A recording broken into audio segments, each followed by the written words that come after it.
Good morning and welcome back to What's Growing On, and Happy New Year, everyone. Hope you are all staying nice and cozy and warm today because it is a rainy or snowy day outside. So again, thanks again for joining us. I'm your co-host, Dorothy Jordan with AARP Alabama, and I am joined by, once again, our true expert and co-host, Terrence from Victory Teaching Farm down here in Mobile. So hello, Terrence. Happy New Year. Hello, Dorothy. So good to see your face. Happy New Year to you too. Good to see you. Thank you. So we hope everyone had a great holiday season. I know for both of us, it was pretty quiet, not a lot of traveling, not big family gatherings, so we hope everybody else is healthy and happy from the holidays. And speaking of healthy, today we're going to talk about some, everybody has these New Year's resolutions of getting healthier and all that stuff. And so, we're talking about maybe some of the healthy vitamins and minerals that you can get just directly from your garden, which is really nice. And there's different things that we're going to talk a lot about our winter greens that we've been growing. So that's pretty exciting. And before we get started, we do have just a quick disclaimer that the information that we're sharing today is for informational purposes only. Terrence and I are not medical doctors. So just always consult your doctor or your medical professional before starting, stopping, or changing any type of diet, health, or wellness regimen. So we just want to put that out there. But we've got some good information for you and pretty basic stuff. So it's easy to remember. So, getting ahead of myself. And also remember, we want to hear from you. We want to hear about what your ideas for a show are. Tell us, let us know what you want to hear about, what you want to learn about. We're also going to be doing some more deep dives later in the year, especially around spring planting season. So stay tuned for that. But let us know in the comments what you want to hear. Let us know any questions that are relevant, to the episode, and we'll try to get to them at the end of the show. If we don't, we'll try to get them at the top of next show. But, and tell us how your gardens are doing. Tell us how your winter gardens are doing. We'd love to hear. I'm also going to put Terrence's email up real quick. And that is right there for you. So you can email Terrence your questions or show ideas if you don't get a chance to put them in the comments. We'd love for you to do that. All right. So let's get started. Terrence, let's see. Can you tell us a little bit about some of our top vitamins and minerals that we really want to look for in what we eat? Okay, yeah, sure. So actually the first three that we're going to talk about are specific vitamins and minerals that have kind of come to the forefront and maybe always, have always been that way. But with coronavirus, a lot of medical professionals are looking at these three specific ones in helping to prepare yourself to fight off the virus. And I have read recently that some medical professionals are prescribing these for people who are already positive with COVID-19. So these are kind of, why I chose these three in the beginning is because there's a lot of information out there about these. Right. So you've got vitamin C, vitamin D, and zinc. So vitamin C, and I do understand why these three are pretty pertinent with, COVID-19. Vitamin C in the body acts as an antioxidant, and it protects your cells from damage. And this could be damage from virus. This could be damage from what is called a free radical, and that could be just anything going on inside your body that is kind of attacking your cells and your immune system. It could be from just exposure to environmental effects such as pollution and things like that. But vitamin C is definitely important in helping protect your cells from damage. And of course, it's an immune booster. Vitamin D is the same thing. It boosts our immunity, and it's very pertinent to healthy bones and teeth on the other side of that too as well. Zinc. And so this is one that maybe not everyone necessarily thinks about, but this is one of those top 3 that are kind of at the forefront right now with COVID-19. And so zinc helps the immune system fight off bacteria and viruses. And so that's exactly what COVID-19 does. That's exactly what, other types of viruses do. They, attack our cells and our immune systems. And so this is to help your system fight that off. And then on a side note, the body also needs zinc to make proteins and DNA, genetic materials in your cells. So for young children and for those that are, pregnant, this is a very important mineral as well. Absolutely. Very good points. And yes, I've been hearing a lot of that research and reading a lot of that research too, that, vitamin D especially is what I've been hearing over and over and over again, are really good for people who have tested positive for COVID. And, it can't hurt to take it beforehand too. So, right. Just in case. And so that's really great information. So we're going to kind of deep dive into each of these. And so I think we're going to start with vitamin C. So Taryn, can you tell us a little bit about what foods we can find vitamin C in? Yes, absolutely. And so just before we go into that, I was just going to mention that supplements, there are some fantastic supplements. And I think typically when medical professionals are referring, patients to increase their vitamin C or their vitamin D or their zinc, or telling them that they need to start taking these things in the form of supplements is, I think, the route that's being taken. But you can also get these. Now, again, back to our disclaimer, not a medical professional. If your doctor says you need to take these supplements with this amount per day, every day, it's not going to hurt for you to add some of these foods to your diet to get a little bit extra added to that. Absolutely. Yeah. So, but yeah, so vitamin C. So obviously when we think vitamin C, I think everybody immediately thinks citrus, oranges, grapefruits, pineapples, orange juice. These are definitely all high in vitamin C. But then a lot of the other fruits and berries are as well. So, if you're not a big citrus person, or if there's a reason that you can't eat a lot of citrus, you can always look to cantaloupe and watermelon, kiwi, mango, papaya, some of our tropical type fruits. And then just your standard berries. And berries actually are full of all types of antioxidants and vitamins and minerals, as well as vitamin C. So strawberries, raspberries, blueberries, even cranberries are all good sources of vitamin C. That's awesome. And it's great to know, because a lot of these are pretty easy to grow, especially down here in our climate. I have a Meyer lemon that just had just ripened all of its fruit. And so, it's really easy for us to kind of grow those around here. Strawberries, I did strawberries this summer in a pot, with my kids. And so that's really great to know. I had no idea that many things had vitamin C in them, because I'm not a huge citrus person, but I am a big berry person, and I love my watermelon and my cantaloupe. So that's awesome. And then there's some other really surprising, even more surprising sources for vitamin C. Yeah. So your veggies. Your veggies are full of vitamin C, as well as many other vitamins and minerals. But see, these are some of the ones that have a higher source of vitamin C. So you've got broccoli, Brussels sprouts, cauliflower, green and red peppers, then your greens, your dark leafy greens, even sweet potatoes and white potatoes have sources of vitamin C in them. And then you wouldn't necessarily think tomatoes or tomato juice, or, but they're very high in vitamin C as well, including winter squash. And these are all things that grow really well around here. We've grown every single one of these at the farm, and I've grown a lot of them at home, and they're all easy to grow in our climate. So they're easily accessible as well. So yeah. Awesome. That's really great. So yeah, a lot more things. And like you said, a lot of these things are really easy for us to grow down here in our environment. So like you said, the leafy greens, the winter greens, we just talked about those in October and November.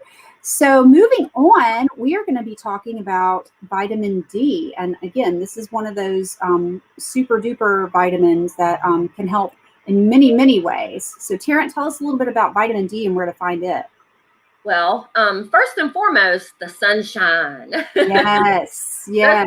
sunshine. Our bodies can get vitamin D just from being out in the sun. But Mhm. right now, Yeah. especially with people being inside a little bit more, not going out as much, and then also just because the winter months we either don't have as much sunshine, or like Right, today it's cold and rainy and or right. snowy for those Yep. that are getting snow right now, and I'm jealous. Me too, me too. But you're right. The days are shorter, so there's not a lot of sunlight. There's not like we get in the summer, and the weather does play a big part in that too. So Right. yeah, So absolutely. yes, the vitamin D is definitely important, and it is in a lot of foods that you just wouldn't necessarily think of Yeah, having vitamin D in them. I mean, we think getting in the sunlight, and we think dairy products like milk. Basically, I think right, milk is probably when somebody thinks vitamin D, they think milk outside right, sunlight. But you can right. actually get vitamin D from lots of other sources besides eggs and dairy. Spinach, for instance, kale, mushrooms, which is one of my new favorite vegetables right now, Yep. okra, collard greens, soybeans, white beans, and then fish like sardines, salmon, and tuna. Um, Mhm. those all are good sources of vitamin D, but mushrooms is a huge source of vitamin D because of the way they're grown. Now, I do want to make a comment about the mushrooms, and I'm not sure, I don't remember if we have a slide on this or not, but you always want to get mushrooms from a trusted source, your local Yes. rancher, or if you're buying from a grower, it needs to be a trusted source. You don't Right. want to just go out in your yard and pick those mushrooms that pop up after a good heavy rain. Right. A lot of mushrooms are extremely poisonous or could be deadly. And a lot of times, the ones that are just fine and okay look just like one that is poisonous. So Right.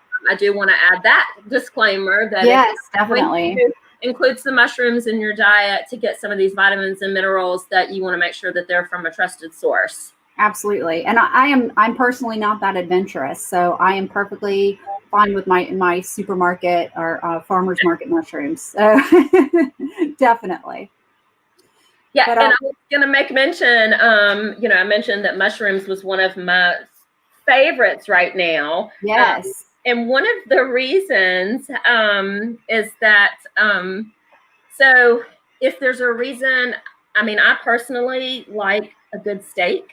Mhm. If there's a reason that you are either not eating red meat, or you can't eat red meat, or you choose not to eat meat, but you you want that taste of kind of a good steak or a hamburger, portobello Mhm. mushrooms. Yes. Yeah. You would not necessarily even be able to tell the difference if you didn't know that you weren't eating a big juicy steak Right. from Right. Absolutely. Absolutely, especially on the grill outside. yeah, I'm a vegetarian, so I I knew that. do have that experience with portobellas and getting the big portobello caps and stuffing them with rice and all that good stuff. And it's just amazing. They really are great, and you don't. They have that similar texture, so you don't really miss a whole lot. No. And I mean, quite honestly, like you said, you put them on the grill, they Mhm. can taste just like a steak, or portobello burgers, just like Yep. a big juicy hamburger. You can do a portobello burger. We recently sauteed them and threw them in a pot of spaghetti, just to kind of add that to it. Yeah. And then the next night we had a taste for them again, so we went and got some more, and we sauteed them again. And I actually put them with garlic, onion, and the mushroom, a little bit of olive oil, sauteed them in the pan, and we had these garlic knot kind of bread that we had Yeah. for dinner, and I poured like the mixture over the top of the bread.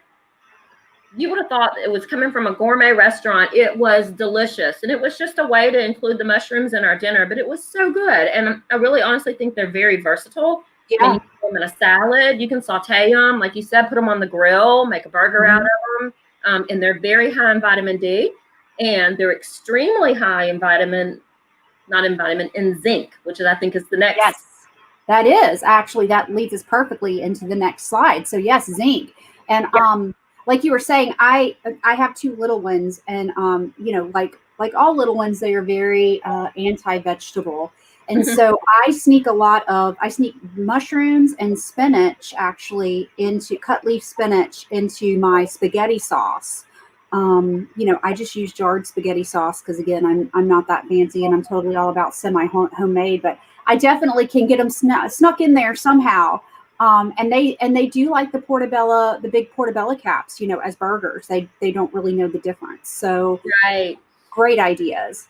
But yeah, so let's talk about zinc. Well, and just to follow up on Sure. sneaking in the veggies, like with Yes. spaghetti. So this is something that I've always done. And, you know, the kids, the older they get, and I hate to tell you this, hopefully hopefully that it won't be this way, but the older they get, they can find those mushrooms and they can find those, you know, peppers. And so actually what I started doing is when I make spaghetti sauce, because, you know, they can find an onion if there's there, you know. Oh yeah, they'll find it. What I've started doing is I've actually even done zucchini, squash, mushrooms, peppers, onions, garlic, all of that. Just chop them up, and then I put them in my food processor or my blender. Oh, good idea. Yeah. Blend them up and make a veggie slurry. And once you add that to the sauce, they never know. You never know what's in there. And then they've got all these, you know, veggies just all, you know, packed in there, and they never even know that they're there. Because a lot of times with kids, it is, it's the pieces, you know. Yeah.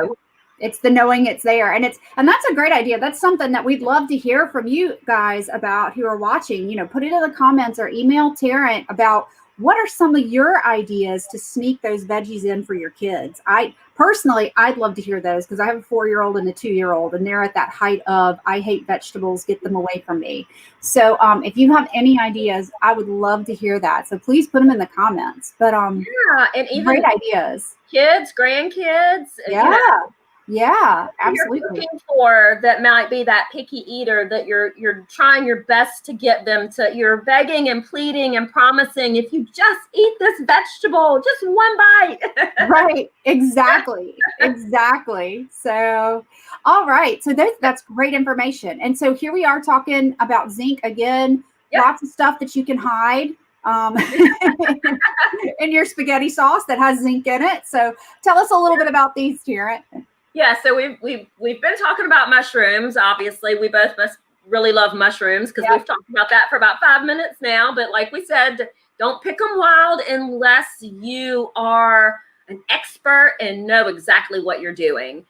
Because again, that can be a little bit dangerous. But spinach again, kale, broccoli, you'll see kind of a lot of the same fruits and veggies come up that are really high in vitamins and minerals. And at the end of the program, we're going to kind of talk about that too. Mm-hmm.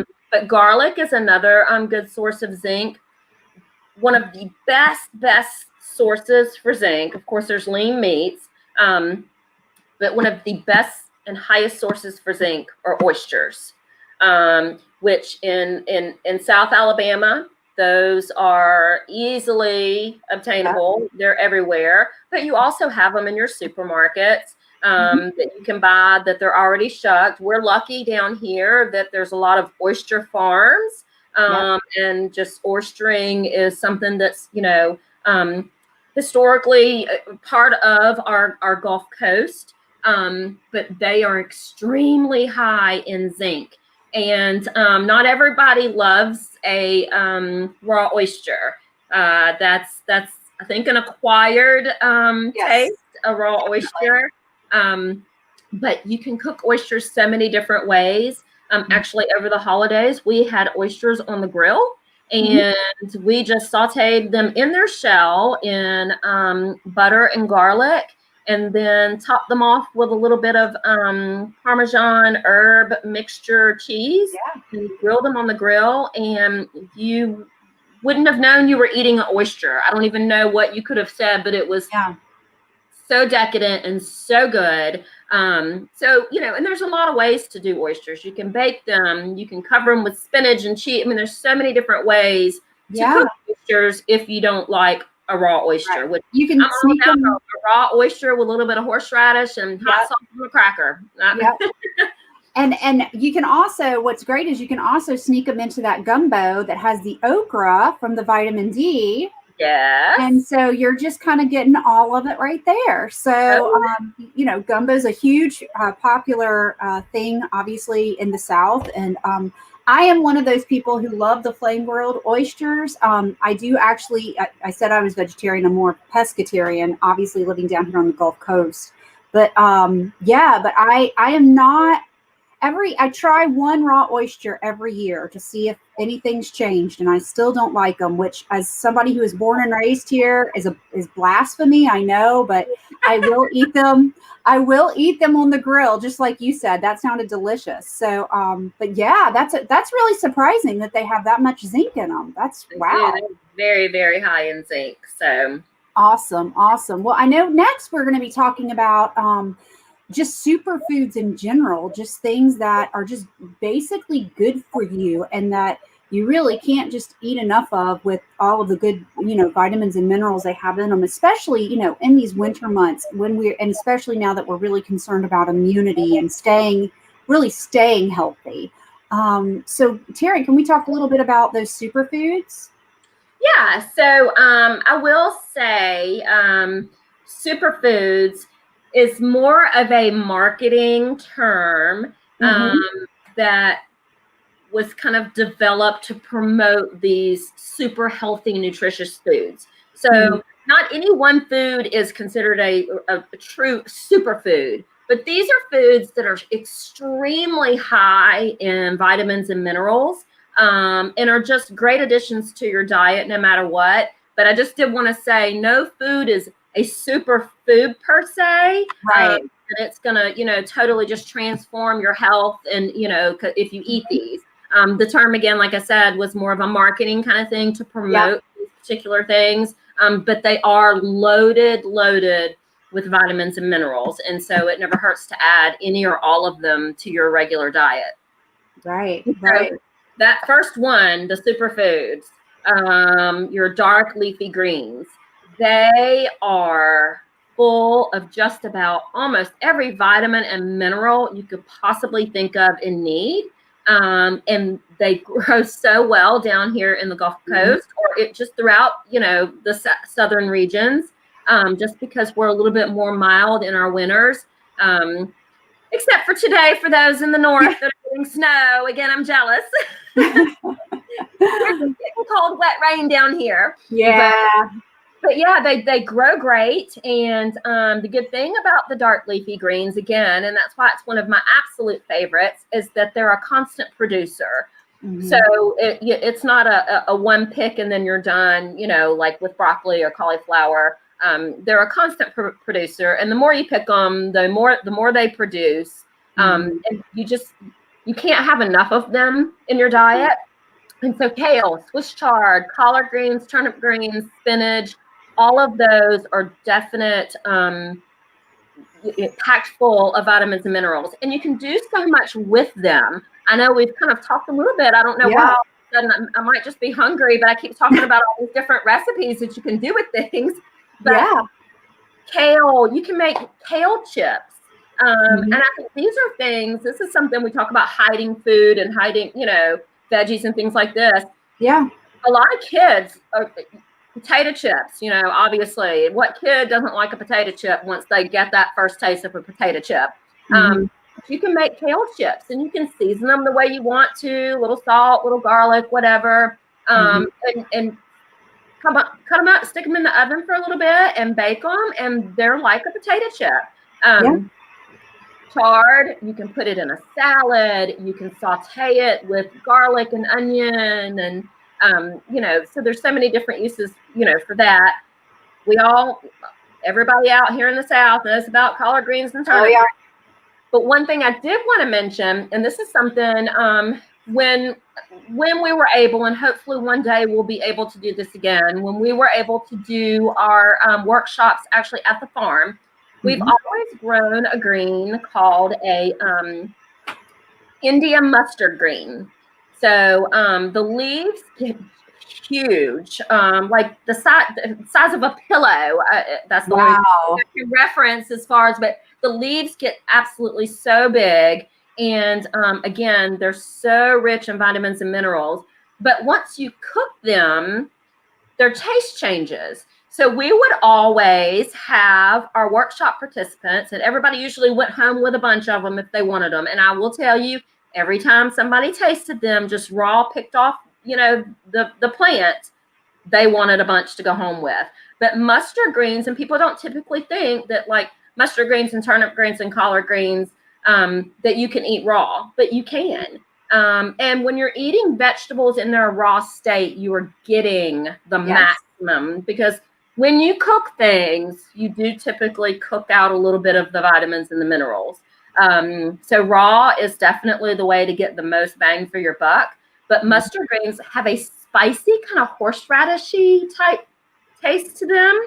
Mm-hmm. And so we had, we had our participants taste a little bit, and they have a little kick to them that you don't expect, because again, it changes when you cook them. And so we had a lot of people come back for our next workshop that they were getting mustard greens and chopping them up for added kick to their salads, as opposed to putting lettuce on a sandwich or a hamburger. They were putting the mustard greens on there to add that extra kick.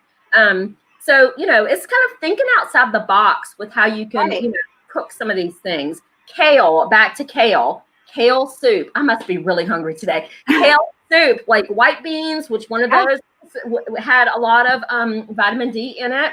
I believe that was it. But white bean and kale soup, a little bit of broth. It's the most delicious, warm, perfect for a day like today soup, packed full of vitamins. So, people think kale like in a salad, but you can saute it. You can make soup with it. Just like I mentioned with the mustard greens, you can eat them raw. And then spinach. Obviously, we know you can saute spinach. Just again, I go back to a little bit of garlic, a little bit of onion, a little bit of olive oil, and saute it. You can put it raw in your salads. You can hide it in your spaghetti. You can hide it in smoothies. I think that's a big thing with smoothies, which lead into a next superfood is berries. Berries and spinach is kind of a really good combination when you're making like a smoothie, to get kind of and that's also good for kids, because they, it's like a milkshake or, a fruity drink, and they have no idea that they're getting all these vitamins and minerals and that there's spinach hidden in there. So exactly. But then you've got beans, nuts, and seeds. They are definitely high in antioxidants. They're what you call the good fats. The same with avocado. Avocado has become kind of a mainstream vegetable these days. Is it a fruit or a vegetable? I get confused sometimes, but I think it has a seed, so it's considered a fruit. Is that right? Yes, I believe so, because tomatoes are actually considered a fruit because they have a seed. Yep. So, but avocado, and it's funny, we'll probably talk about avocado a little bit on our next episode, because it's kind of a trendy thing right now too, with being super healthy, but just different ways that you can make it. Avocado toast is one of the trendy things that people are doing with avocado right now. I personally slice it up and just put a little salt and pepper on it, and I can just eat it with a fork. I don't need it for guacamole dip. That's another one. And so it's become kind of a more versatile fruit / vegetable, right? Because people are finding ways to incorporate it that you wouldn't necessarily think of outside of guacamole. Right. Yeah. So, and then we've got sweet potatoes. They keep reappearing, just like a lot of the favorites do. Yep. And these are good too for little ones, for your kids or your grandkids, or any little ones that are in your family, because they're sweet. And you can add a little brown sugar to them and sweeten them up a little bit more. Or they're sweet enough to where just a little bitty bit of butter, or even just olive oil, or sometimes you can eat them plain if they're sweet enough. But yeah, they're also considered one of those superfoods.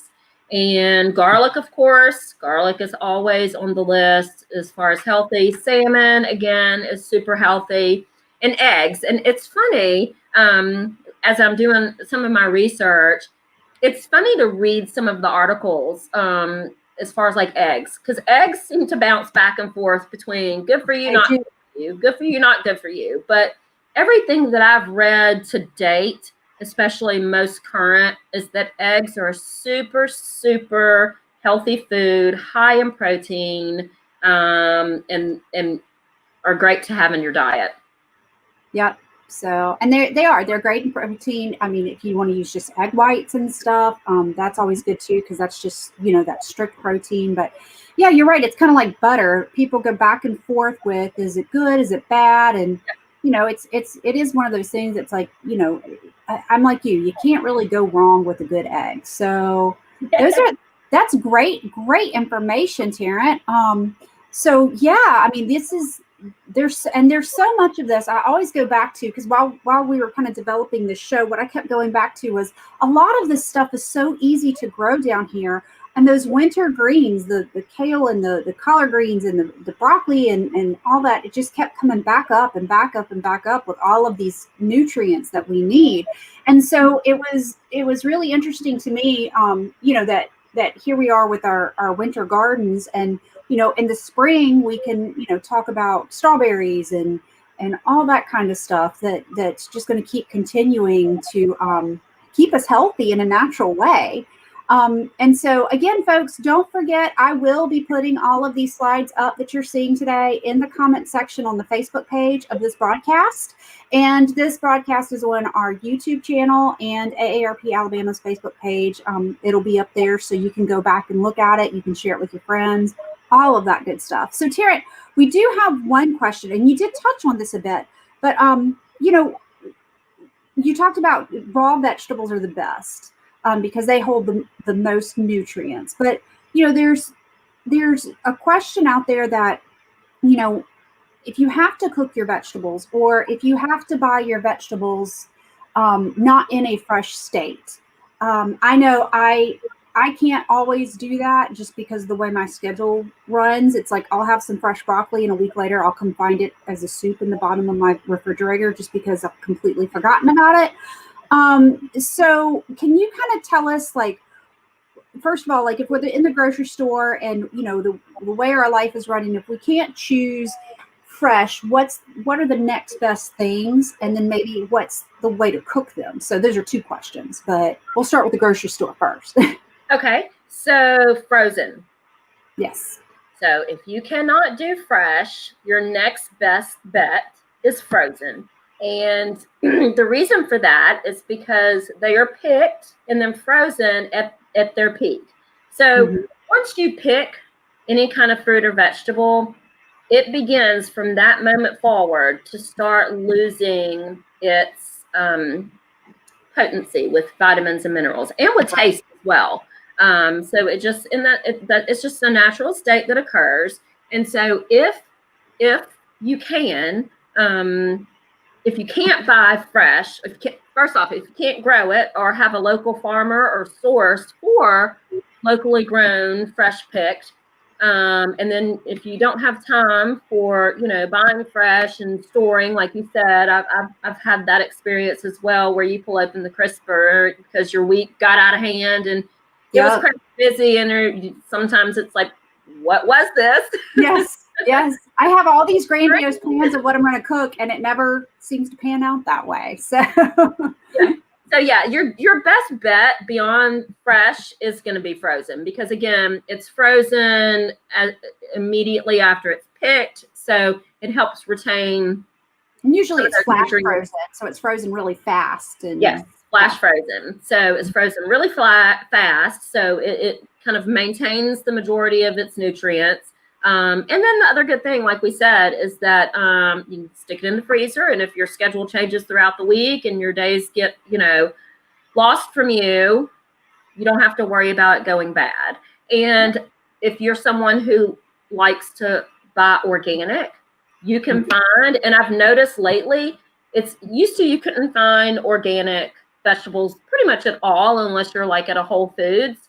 but so many of our local grocery stores, big grocery stores, are all carrying, if not even developing their own personal brands of organic. And then pretty much every grocery store now has a organic fruit and vegetable section. Yeah. But they also have organics throughout the store, including frozen. And I've noticed that lately, that you're starting to see more organic varieties of frozen vegetables. And a lot of times I've noticed this too, because I look at this. Sometimes the organic varieties, because that's a big thing with organic. Everyone's, concerned about the cost effectiveness and how, is it more expensive? And yes, it can be. But I'm noticing that with things like vegetables, sometimes it's even less expensive than your name brand fruits and veggies. So I've been noticing that too, because I try to just default to organic as much as possible. And I have noticed that the difference between the prices is shrinking. So it's not as expensive as it used to be, because I think it's becoming more mainstream, and because you have more availability and you have brands that are actually competing against each other with organic products now. So yeah, it's a lot easier. And that's good for us. Yes, absolutely. Absolutely. The brands themselves, but it's good for us.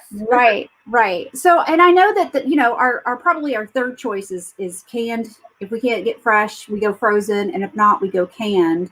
And is it true that you should try to maintain kind of what that the juices that are in the can as well? Does those hold the nutrients too? Everything in my research has said yes. And so I typically, if I'm making something using canned, as a matter of fact, we made a big pot of vegetable soup, and I have frozen vegetables that I used, but we like to add certain things to it. We like the big flat green beans, and those are kind of hard to find sometimes frozen. So I have a can of them, and I use the juices that are in there. So excellent. But that could change with any kind of study. Yeah.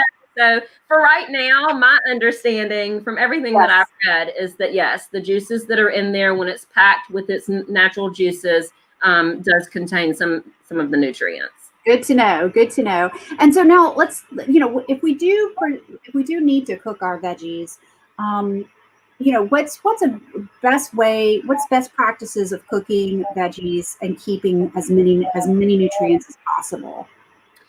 So a lot of times I think we feel like we need to boil our vegetables to get them fully cooked. But I mean, again, raw veggies, you can eat any vegetable pretty much in its raw state. So depending on what texture you like, I mean, you may want, but I mean, just quickly steaming your vegetables will help maintain a lot of the nutrients. It's when we put them in there and hard boil them down to where they're soft and mushy and not using that water that we've done that with. Yeah, exactly. Yeah. So just a quick steam or a quick saute, just enough to just soften them up just a little bit. And again, it's personal preference. I mean, I personally don't like mushy broccoli. Right, me neither. I have crisp to it, which I love it raw.